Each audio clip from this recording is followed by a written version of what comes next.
Ang problema dyan ay nasaktan nga yung mga nagbabayad ng tamang buwis. Dahil ang dating nitong picture na ito na nakikita natin sa Daily Inquirer ngayong araw na ito at noong linggo ay hindi maganda.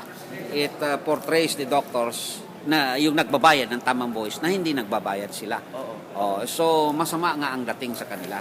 So Kobo sila mga doktor, they are concerned na yung picture na yan ay nakasira sa dangal at magandang pangalan ng mga doktor. Very much concerned sila at nalungkot sila at bakit ganon. Sir, pabigat ba kayo sa bayan? Tulad Nako, sinasabi ng commercial. ang mga doktor are dealing with lives, no?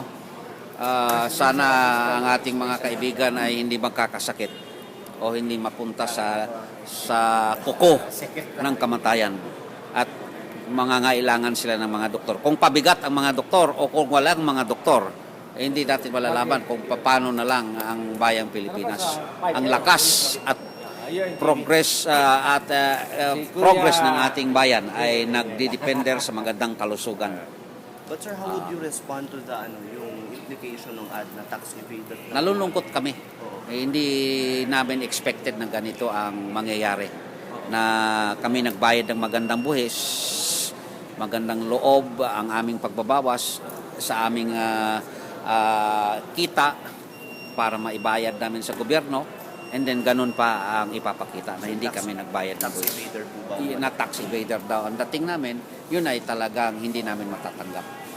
Ito si Dr. Andres Reyes, nagbabayad ng buhis, siyang presidential assistant on BIR concerns. Sir, last question for you, last question sir. Yung yung sinasabi nyo kaninang about yung Yolanda, yung yes. donate sa Yolanda, magkano po ba yun? Worth 10 million, more or less, ang total cost ng expenditure ng mga doktor. Pera ng mga doktor yan. Hindi namin binawas yon sa aming income tax.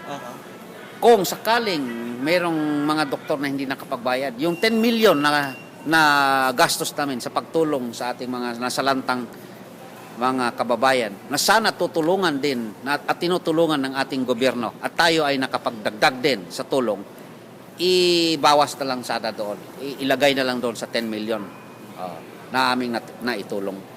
That is already more than what is depicted as deficient payment of taxes from the doctors.